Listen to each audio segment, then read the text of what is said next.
بسم اللہ الرحمن الرحیم. السلام علیکم کلاس. ہوپ کہ آپ سب ٹھیک ٹھاک ہوں گے. We are in fourth lecture and welcome back. تو آج ہم انشاءاللہ ڈسکس کریں گے پاک افغان ریلیشن شپس. جتنے بھی آگے ریلیشن شپس ہوں گے میں نے ڈیسائیڈ کیا کہ میں پہلے سے ان کو پوائنٹ آؤٹ کر دوں گا, لسٹنگ کر دوں گا, اس کی آؤٹ لائنز لگا کے لکھ دوں گا یہاں پہ. اس سے یہ ہوگا کہ ہمارا ٹائم بھی بچے گا, ویڈیو بھی ہماری بہت لمبی نہیں ہوگی اور جلدی جلدی ہم پوائنٹس کو ڈسکس کر لیں گے. ٹھیک ہے, تو سٹارٹ کرتے ہیں افغانستان پاکستان کے تعلقات سے. اس سے پہلے ہم نے سارک کنٹریز کو ڈسکس کیا, تو افغانستان بھی اس میں سے ایک کنٹری ہے جو کہ ہمارا نیبرنگ کنٹری ہے اور ہسٹوریکل کنٹری بھی کہہ سکتے ہیں آپ. سب سے پہلے ہم دیکھتے ہیں کہ پاکستان سے پہلے افغانستان جو ہے وہ انڈیپینڈنس اپنی کلیم کرتا ہے 1919 کے اندر. پہلا پوائنٹ ہے. تو اس پہلے پوائنٹ میں ہم ڈسکس کریں گے کہ بھی پاکستان سے پہلے وہ آزاد ہوا, کس سے آزاد ہوا. تو بیسیکلی افغانستان نے جو اپنی انڈیپینڈنس کلیم کی تھی وہ after the third Anglo Afghan war declare کی تھی. تیسری جو انگریزوں کی اور افغانیوں کی جنگ ہوئی تھی 1919 میں ہی وہ ختم ہوتی ہے اور اس کے بعد انڈیپینڈنٹ کنٹری بن کے سامنے آتا ہے افغانستان. ٹھیک ہے, تو یہ ان کی بیک گراؤنڈ ہے. اس سے پہلے افغانستان تو بہت پرانا علاقہ ہے, یہاں پہ بہت سی امپائرز آئے, یہاں پہ الیگزینڈر بھی آیا, یہاں پہ آپ کے گریکس بھی آئے یہاں پہ, پھر آخر میں جو برٹش آئے. ٹھیک ہے, تو یہ علاقہ جو ہے وہ مختلف امپائرز کا حصہ رہا. ٹھیک ہے, اور اب یہ ہے انڈیپینڈنٹ کنٹری بن چکا ہے. اگر ہم بات کریں اس کے علاوہ جو پاکستان اور افغانستان کے درمیان تعلقات کی, تو وہ دونوں مسلم ممالک ہیں, دونوں کا اسٹیٹ ریلیجن اسلام ہے. کلچرل ٹائز ہیں, آپ کہہ سکتے ہیں کلچر بھی ملتا جلتا ہے جس میں رہن سہن ہے آپ کا. پھر آپ کے جو ایتھنیسٹی ہے, پختون لوگ رہتے ہیں. اور ہسٹوریکلی بھی اگر آپ دیکھیں تو مغل امپائر کے تعلقات تھے افغان امپائر کے ساتھ, احمد شاہ ابدالی کے یہاں پہ جو بھی تعلقات رہے مغلس کے ساتھ, تو وہ بھی اس میں آ سکتے ہیں. تو ہسٹوریکلی بھی ہم لوگ ایک دوسرے کے ساتھ حصہ رہے. پھر اسی طرح سے اگر آپ دیکھیں جو آپ کی انڈس ویلی سویلائزیشن ہے اس میں بھی افغانستان کا ایک اہم پارٹ رہا ہے. افغانستان اس کا آرینز کلچر یہاں پہ رہا ہے, تو آرینز بھی اس علاقے میں کسی ٹائم پہ آباد ہوا کرتے تھے. تو اب ہم سٹارٹ کرتے ہیں آفیشیلی کہ جو ہمارا ٹاپک ہے Pak Afghan relationship, and that is our core topic. سب سے پہلے اگر ہم دیکھیں جب پاکستان آزاد ہوا تھا تو Afghanistan was only country, Muslim country, that opposed its membership in the United Nations. اور یہ پاکستان کو اس نے ریکگنائز کرنے سے بھی انکار کر دیا کہ پاکستان کو ہم نہیں مانتے, پاکستان کی ڈویژن کو ہم نہیں مانتے. ٹھیک ہے, اب یہ پرابلم کیا تھی, کیوں اتنا بڑا ایک عجیب معاملہ ہوا. ٹھیک ہے, اور افغانستان کیونکہ ایک اسلامک کنٹری تھا, مسلم کنٹری ہے, اسٹل پاکستان کی اس نے حمایت نہیں کی بننے کی. واٹ واز دا ریزن, وہ ہے ہمارا نیکسٹ پوائنٹ. ڈسپیوٹ کو لے کے ہم ڈسکس کرتے ہیں. اس کے لیے آپ کو جانا پڑے گا تھرڈ زون پلان کے اندر. ٹھیک ہے, اور تھرڈ زون پلان کو ڈسکس کرنا ہوگا, مطلب ڈسکس نہیں کرنا, اس کے اندر ایک اہم پوائنٹ ہم دیکھیں گے کہ جب تھرڈ زون پلان آیا تھا تو اس میں تمام اسٹیٹس کو جو برٹش انڈیا کے اندر تھی ان کو یہ آپشن دیا گیا کہ they can opt out for Pakistan, for India, اور they have to opt out Pakistan اور انڈیا. تو NWFP میں جو آپ کو یاد ہوگا کہ کیا ہوا تھا کہ ریڈ شرٹس کی گورنمنٹ تھی. ٹھیک ہے, ڈاکٹر خان صاحب جن کو عبدالجبار خان بھی کہتے ہیں, انہوں نے افغانستان کے ساتھ الحاق کرنے کا فیصلہ کیا, انہوں نے پاکستان میں شامل ہونے سے انکار کر دیا تھا. ٹھیک ہے, اب یہ کیا بات تھی, اس کو سمجھنے کے لیے ہمیں ڈیورنٹ لائن معاہدے کو پڑھنا پڑے گا, دیکھنا پڑے گا, جو کہ 1893 میں ہوا تھا بٹوین افغانستان اینڈ پاکستان. ٹھیک ہے, اور یہ ہوا تھا جب سیکنڈ اینگلو افغان وار ختم ہوئی تھی. ٹھیک ہے, سیکنڈ برٹش اینگلو افغان وار جو ہے وہ ختم ہوئی تھی, اور وہ جنگ جو ہے وہ انگریز جیت گئے تھے, افغانی ہار گئے تھے. تو افغانستان میں انہوں نے ایک اپنی پپٹ گورنمنٹ وہاں پہ جو انسٹال کی اور اس سے ایک ایگریمنٹ کروایا جس کو ڈیورنٹ لینڈ ایگریمنٹ کہتے ہیں. سر ہینری ڈیورنٹ جو کہ اس کو سائن کرنے والے تھے برٹش کی طرف سے, تو انہی کے نام سے ڈیورنٹ لائن بھی اس کا نام رکھا گیا. اب ڈیورنٹ لائن ہے کیا, بیسیکلی آپ سب جانتے ہوں گے, اگر آپ نے اس سے پہلے اس کا نام سنا ہو تو میں آپ کو دکھا بھی دیتا ہوں. یہ جو آپ میپ دیکھ رہے ہیں, اب آپ یہ دیکھیں پاکستان اور افغانستان کے دوران یہ جو بلیک سی لائن آپ کو نظر آ رہی ہے, جس کو میں دوبارہ سے بلو لائن سے ہائی لائٹ کر دیتا ہوں, یہاں تک یہ ٹوٹل بارڈر ہے جو کہ پاکستان افغانستان کا ہے, جس کو ڈیورنٹ لائن کہتے ہیں. ٹھیک ہے, تو یہ آپ کا دیکھیں یہ نارتھ ویسٹ سے شروع ہوتا ہے اور یہ بالکل ایکسٹریم ساؤتھ ویسٹ تک جاتا ہے. اور یہ لانگسٹ بارڈر بھی کنسیڈر کیا جاتا ہے پاکستان اور افغانستان کے درمیان. ٹھیک ہے, تقریباً اس کی لینتھ جو ہے وہ 2500 کلومیٹر سے زیادہ ہے. ٹھیک ہے, مور دین 2500 کلومیٹر اس کی جو ہے وہ لمبائی ہے. ٹھیک ہے, اب یہ لائن جب ڈرا کی گئی برٹش انڈیا کی طرف سے تو انہوں نے اس کو ڈیورنڈ لائن کا نام دے دیا. پہلے یہ علاقہ ایک ہی تھا, یہ جو آپ کو نظر آ رہا ہے یہ جو اسکن کلر کا علاقہ ہے, یہ NWFP کا پارٹ تھا جو افغانستان میں. ٹھیک ہے, جس میں خوست ہے, جلال آباد آتا ہے. ٹھیک ہے, تو جب یہ لائن ڈرا کی گئی تو یہ دو حصے ڈیوائیڈ ہو گئے تھے. ٹھیک ہے, اور ان ڈویژن کی وجہ سے جو ایتھنیسٹی تھی یہاں کی لوگوں کی, یعنی جو یہاں کے جو کلچرل ٹائز تھے یا لوگوں کے آپس میں تعلقات تھے, وہ کافی حد تک جو ہے وہ ڈسٹرب ہوئے. اب لوگ جب پاکستان جب ان کو پتہ تھا کہ بننا تھا تو پاکستان کے افغانستان کے درمیان ایک بارڈر لائن لگ جانی تھی, تو اس سے لوگوں کے درمیان جو تعلقات تھے, جو ریلیشن شپس تھے صدیوں کے, یہاں پہ جو لوگ رہ رہے تھے وہ خراب ہو جانے تھے. ان کے لیے ان کو پرابلم ہونی تھی ادھر سے ادھر جانے کے لیے. تو انہوں نے پاکستان کے الحاق کی بجائے انہوں نے افغانستان کے ساتھ الحاق کرنے کا فیصلہ کیا, اور انہوں نے پاکستان سے جو ہے وہ بے اتنائی برتی.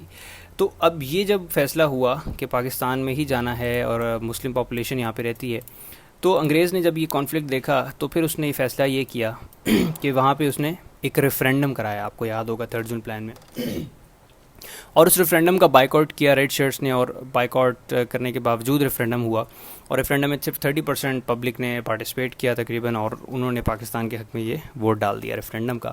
تو ریفرینڈم سے فیصلہ ہوا کہ NWFP will be the part of Pakistan. ٹھیک ہے, لیکن جب پاکستان بن جاتا ہے تو اس کے بعد جو ہے وہ ریڈ شرٹس کے جو لوگ ہیں وہ پاکستان کے ساتھ شامل ہو جاتے ہیں, بعد میں جو ہے وہ ریکنسیلیشن ہو جاتی ہے. ٹھیک ہے, لیکن سٹل افغانستان کے جو لوگ ہیں, افغانستان کی گورنمنٹ ہے, وہ اس کو گائے بگائے ایشو بناتی رہتی ہے کہ بھئی ہم اس علاقے کو ساتھ میں رکھنا چاہتے ہیں وغیرہ وغیرہ. اسی وجہ سے پاک افغان ریلیشنز بھی اکثر ہم نے دیکھا ہے ہسٹری میں کہ ڈسٹرب ہوتے رہے ہیں. ٹھیک ہے, تو یہ تھا بیسک ڈسپیوٹ جس وجہ سے پاکستان کو اپوز کیا تھا جب پاکستان بنا ہے افغانستان نے, اور اس کا میجر ایشو تھا dispute of the Durand line. ٹھیک ہے, تو یہ تھا بیسک ایشو جس میں پاکستان افغانستان کے شروع کے دن سے ہی تعلقات جو تھے وہ ڈسٹرب رہے تھے. ٹھیک ہے, اس کے بعد پھر اونچ نیچ ہوتی رہی, ہم 1 by 1 ڈسکس کریں گے. تو آئی ہوپ کہ آپ کو یہ پوائنٹ ڈسپیوٹ جو ہے پاک افغان کا ریلیشن شپ میں یہ سمجھ آ گیا ہوگا. ٹھیک ہے, تو بیسیکلی وہ اس ریجن کو پشتونستان کہتے ہیں, گریٹر پشتونستان, جو آپ کو میں نے بھی میپ دکھایا, جو گرے اسکن کلر کا علاقہ ہے جو کہ افغانستان اور پاکستان کے درمیان ہے, اس کو وہ گریٹر پشتونستان کہتے ہیں. ٹھیک ہے, تو وہ چاہتے ہیں کہ ہم اس پورے علاقے کو سیم بنا کے جو ہے وہ اس کو ڈکلیئر کر دیں, حالانکہ یہ پاکستان کی انٹیگریٹی کے بالکل اگینسٹ ہے. ٹھیک ہے, پاکستان کبھی نہیں چاہے گا کہ یہ علاقہ افغانستان کے ساتھ مرج ہو. ٹھیک ہے, تو لیٹس سی کہ اگلا پوائنٹ ہمیں کیا سمجھا رہا ہے. 1965 کی جب وار ہوتی ہے پاکستان انڈیا کی, اور اس میں افغانستان کی طرف سے یہ خطرہ تھا کہ افغانستان انڈیا کے ساتھ دے اور پاکستان کے لیے ویسٹرن بارڈرز کے اوپر جو ہے وہ تھوڑا سا پرابلم کریٹ کرے گا, لیکن ایسا نہیں ہوا. کنگ ظہیر شاہ اس ٹائم کے جو ہے حکمران تھے افغانستان کے, انہوں نے پاکستان کے لیے کوئی زیادہ پرابلم کریٹ نہیں کی. حالانکہ ان پہ پریشر تھا, لیکن انہوں نے اسٹل نیوٹرل رہنے کا ہی فیصلہ کیا, اس جنگ میں کسی کا ساتھ نہیں دیا. تو یہ ایک اچھا پوائنٹ تھا کہ پاکستان کو دقت نہیں ہوئی ویسٹرن بارڈرز کی طرف سے, اور وہ ایسٹرن بارڈر پہ آلریڈی انڈیا کے ساتھ جنگ لڑ رہا تھا. ٹھیک ہے, یہ سمپل سا پوائنٹ ہے کہ پاک افغان ریلیشن جو تھے وہ انڈو پاک وار میں نیوٹرلز ہی رہے تھے. ٹھیک ہے, نیکسٹ سی, اب ہم جو کچھ اہم پوائنٹس ڈسکس کرتے ہیں جو پاکستان افغانستان کے تعلقات میں تھوڑا سا بہتری لا سکتے تھے یا لا سکتے ہیں. کیونکہ آپ کو پتہ ہے افغانستان ایک لینڈ لاک کنٹری ہے. ٹھیک ہے, اور لینڈ لاک کنٹری کا مطلب ہوتا ہے کہ نو سی پورٹس. ٹھیک ہے, تو اس کے پاس کوئی سی پورٹ نہیں ہے. اور اگر میں آپ کو دوبارہ دکھا دوں میپ, اگر آپ کو ذرا کلیئرٹی آ جائے, ٹھیک ہے, تو اگر آپ دیکھیں افغانستان کو, تو یہاں سے اوپر سے تاجکستان ہے, یہاں ترکمانستان ہے, اور اس طرف ایران لگتا ہے, یہ جو اس طرف ہے. ٹھیک ہے, تو نہ ادھر کوئی سی پورٹ ہے, نہ ادھر کوئی سی پورٹ ہے, نہ اوپر کی طرف سی پورٹ ہے, اور سارا اوپر لینڈ لاک, کیونکہ سینٹرل ایشیا خود لینڈ لاکڈ ہے, یہ اوپر والے کنٹریز. تو پاکستان کی سی پورٹس کو یوز کرنا اس کی مجبوری ہے. ٹھیک ہے, وہ ایران کی بھی کر سکتا ہے, لیکن ہم پاکستان کو ڈسکس کریں تو وہ یہاں سے پاکستان کی گوادر سی پورٹ کو استعمال کر سکتا ہے, جو کہ یہ روٹ ہو سکتا ہے. چمن, یہ کوئٹہ چمن بارڈر سے یہاں سے آ سکتا ہے. ٹھیک ہے, اور وہ کرتا بھی ہے. تو پاکستان افغانستان کے اس لحاظ سے تعلقات جو ہیں وہ ٹھیک رہتے ہیں, کیونکہ پاکستان ان کو سی ٹرانزٹ روٹ دیتا ہے, یعنی تجارت کرنے کے لیے اپنی بندرگاہیں استعمال کرنے دیتا ہے. وجہ سے پاکستان افغانستان کے تعلقات جو ہیں وہ کافی حد تک نارمل رہتے ہیں. اور ایک اچھا پوائنٹ بھی ہے کہ ٹریڈ ہونی چاہیے, ٹریڈ سے تعلقات آپ کے بہتر ہوتے ہیں. ٹھیک ہے, تو یہ ہے جو کہ پوائنٹ آپ نے شاید پہلے بھی پڑھا ہو. تو یہ 2 بارڈرز کے نام لکھے ہوئے تھے کہ طورخم بارڈر ہے اور ایک چمن بارڈر ہے پاکستان کے درمیان افغانستان کے درمیان. میں دوبارہ سے دکھا دیتا ہوں آپ کو میپ میں. یہ اگر آپ دیکھیں تو یہاں پہ آپ کا جو پشاور والا یہاں پہ جو آپ کا طورخم بارڈر ہے اور یہ آپ کا جو ہے وہ چمن بارڈر ہے. یہ 2 بارڈرز پاکستان افغانستان کے درمیان استعمال ہوتے ہیں جو کہ آفیشیلی ریکگنائز بارڈرز ہیں. ٹھیک ہے, تو یہ 2 بارڈرز کے تھرو ٹریڈ ہوتی ہے پاکستان افغانستان کے درمیان. ٹھیک ہے, پھر اگر ہم بات کریں ٹریڈ کی تو ٹریڈ میں پوائنٹ وہی جو ڈسکس کیا ہم نے کہ جو آپ کے جو بارڈرز کے ذریعے ٹریڈ ہوتی ہے, ڈیلی ٹرکس آتے ہیں, پھلوں کے ڈفرینٹ چیزیں ٹرانسپورٹ ہوتی ہیں, خوراک ہے, کاٹن ہے وغیرہ وغیرہ. نیکسٹ ہم بات کریں تو رشین انویژن کی. جب رشیا نے حملہ کیا 1979 میں افغانستان پہ تو Pakistan supported a lot to Afghanistan. Later on Pakistan نے اس جنگ میں اپنا حصہ بھی ڈالا, پاکستان نے جنگ جوائن کی تھی. ٹھیک ہے, اور افغانستان میں رشیا کو دھول چٹوا دی تھی. ٹھیک ہے, اور اس میں پاکستان نے جو افغانستان کو سپورٹ کی وہ یہ تھی کہ پاکستان نے افغانی مجاہدین جو تھے جو لڑ رہے تھے آن گراؤنڈ ان کو سپورٹ دی, ان کو ملٹری سپورٹ دی, ان کو جو ہے وہ ہر لحاظ سے سپورٹ کیا.